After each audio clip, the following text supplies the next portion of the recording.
There's no feeling more intense than starting over. If you deleted your homework the day before it was due, as I have, or if you left your wallet at home and you have to go back after spending an hour in the commute.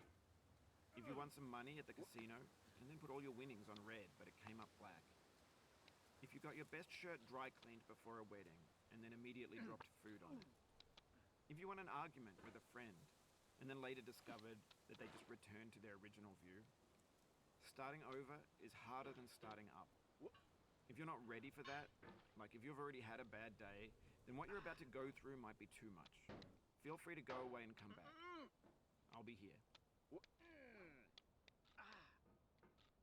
Alright, thanks for coming with me on this trip.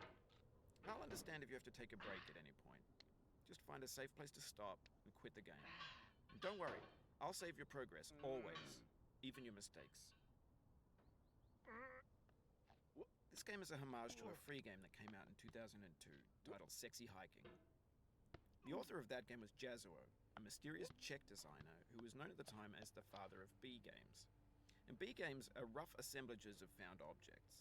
Designers slap them together very quickly and freely, and they're often too rough and unfriendly to gain much of a following. They're built more for the joy of building them than as polished products. In a certain way, Sexy Hiking is the perfect embodiment of a B game. It's built almost entirely out of found and recycled parts, and it's one of the most unusual and unfriendly games of its time. In it, your task is simply to drag yourself up a mountain with a hammer. And that act of climbing, in the digital world or in real life, has certain essential properties that give the game its flavor. No amount of forward progress is guaranteed. Some cliffs are too sheer or too slippery. And the player is constantly, unremittingly in danger of falling and losing everything. Anyway, when you start Sexy Hiking, you're standing next to this dead tree that blocks the way to the entire rest of the game.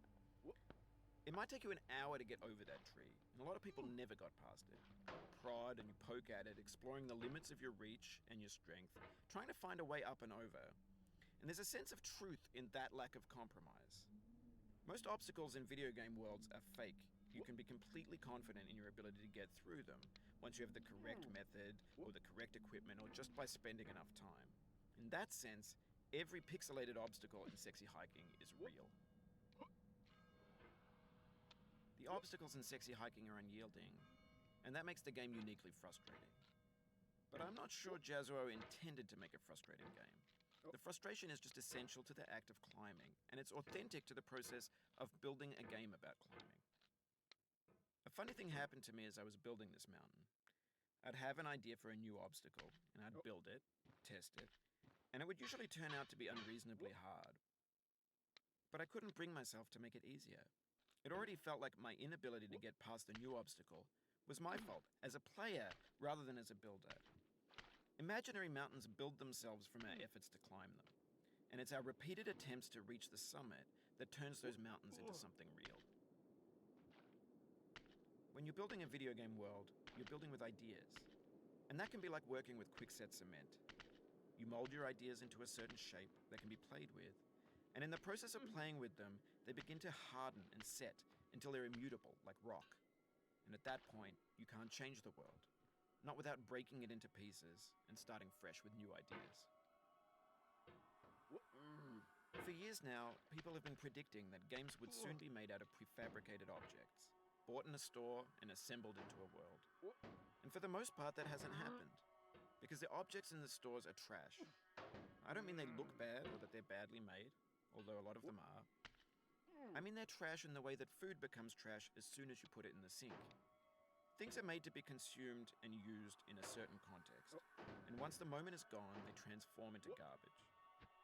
In the context of technology, those moments pass by in seconds. Over time, we've poured more and more refuse into this vast digital landfill that we call the internet.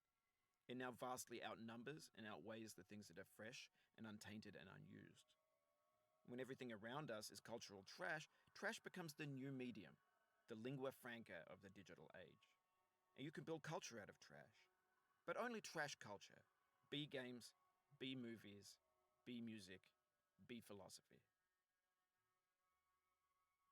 Maybe this is what digital culture is. A monstrous mountain of trash, the ash heap of creativity's fountain. A landfill with everything we ever thought of in it. Grand, infinite, and unsorted.